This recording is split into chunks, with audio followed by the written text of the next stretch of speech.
Hey, what's up, y'all? So I want to make this video really quick. It's Amari here, just about a few things, right? My thoughts on the whole Charlie Kirk situation. Like, it's 9/11. It's a day that we should be celebrating the fact that people have gotten this far after 9/11. We should be remembering people who have and families who have gone through such traumatic things because of 9/11. It is a time where we should be commemorating those people who have lost their lives and who went through that tragic tragedy, right? I think that's what we should be celebrating today, but today we're not celebrating that. What we're celebrating is, we're celebrating a lot of people are celebrating injustice, celebrating murder. I don't think that's okay, right? And we're talking about Charlie Kirk, right? The assassination, I believe, was an assassination. Whether you believe it was intentional or unintentional, it was an assassination, right? And we were talking about that, right? Somebody who has their own beliefs, somebody who is very strong in their beliefs. I don't necessarily believe that somebody should die for their political beliefs. And me being a black person, some of the things that Charlie Kirk said, some of the things that he proclaimed to the world are not necessarily some things that I agree with, because some of those things were, in my opinion, could have been taken as offensive to people who look like me, who come from where I come from. But before I am black, before I am a African American, before I am a melanated skin color, I am a Christian. And so because of that, I know what it's like for somebody to die because of their opinions and their strong opinions and their strong faith, which in my case, that's Jesus Christ. And so as a Christian, we got to understand two things. Number one, if you are celebrating the death of somebody, if you are celebrating the fact that somebody just lost their life, a wife just lost a husband, a mother just lost a son, two daughters just lost a father, then that is not Christian-like. I feel personally bad for not only the families that are involved, but I feel bad for the students. I feel bad for the kids who had to witness that. As you're watching a video, you can literally see as the person is asking the question to Charlie Kirk, and he's witnessing what happened, this assassination, this murder, he grasps like that, and it's like he's in shock. Imagine having to live with seeing somebody murdered right in front of you, and when you're the one asking the question. Like, we weren't supposed to see that tonight. We weren't supposed to see that tonight. We weren't supposed to see that last night. We weren't supposed to see that yesterday. We're not supposed to see it tomorrow. And instead of celebrating and commemorizing all the people who have made it this far from 9/11, memorizing and memorializing the people who got affected, the people who are no longer here, the people who barely made it out of those Twin Towers, and how far we come as a country and as a people, we have to deal with this. And no, I don't believe that anybody was supposed to see that. I don't think we've seen anything like that since Kennedy on live TV out in the open.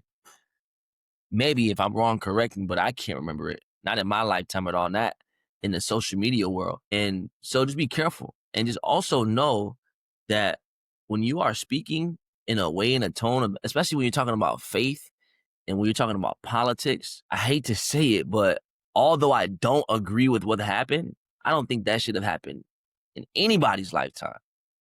Sometimes that's what comes with it. Look at Martin Luther King, Charlie Kirk, Jesus. Malcolm X. You can go on and on and on. A lot of people have died on the principles that they stood for.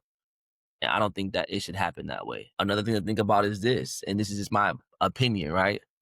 He was 31 years old. You have to be 35 to run for the presidency. He had a chance to maybe run for president in upcoming years and be probably one of the youngest presidents ever, right? And so I look at that and I say, he was capturing the eyes of so many people. He was garnering the ears of so many people. He was turning the tide on a lot of Democrats becoming Republicans, and especially impacting a younger generation, which the younger generation is the biggest generation in the world right now. The millennials and Gen Z. Could that have been something that happened? Who knows? But it's something to think about. And also with freedom of speech, understand this. Yes, you have the freedom to talk. I have the freedom to speak. You have the freedom to speak. But that doesn't mean that we're abstained from the reactions of other people. So just be careful when you're talking and when you're speaking. In the Bible, it says it's better to say nothing than to say something at all. And I'm not saying that has to be you. I'm not saying that was his calling, but I'm just saying be aware. And so my hearts and thoughts are with people of all sides and all parties. I don't believe that we should be celebrating this as a human being, regardless of your convictions on what it is he was saying or not. Because I have some strong beliefs on whether I agree or disagree with what he was saying, but I don't believe he should have gone out this way. And this is another thing that leads us to this point is you never know when it's your last day. Today may be the only day.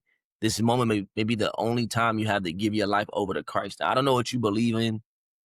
I don't know what your faith is like. But I would say this, and this is coming from somebody who is not a saint, somebody who is a working Christian, who's a developing Christian, developing my relationship with Jesus Christ, who I believe is my Lord and Savior. I would say this, you never know when your day is coming. And if you were to believe in something, I'm not saying that you have to believe in Jesus, but every other political figure, every other figure in the world that ever held some weight, I would say this, they all died and they never came back to life. So just think about that. If you're trying to figure out your faith, if you're trying to figure out what it is that you want to believe, for me, if I'm going to choose to believe in something, I'm going to choose to believe in an entity, a spiritual being, a man who came to earth, died. There were eyewitnesses of him dying and then came back to life. And there were about 500 or so eyewitnesses that saw him alive after he resurrected. I'm going to choose to believe in that because I don't want to believe in a man or a person that has the same faults as me, that when we both die, we're going to be in the grave, right?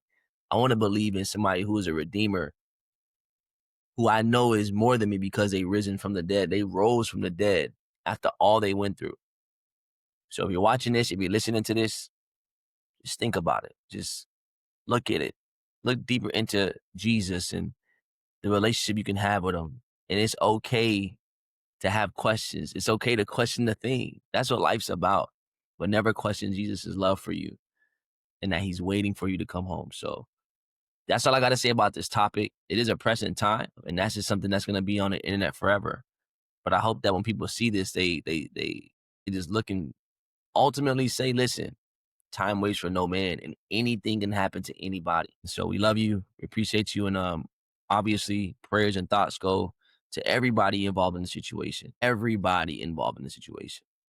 And again, it's 9/11, and my thoughts and prayers definitely go out to the families who were directly and indirectly affected by September 11th. So make sure you stay tuned in so you don't get tuned out. I'm Amarius.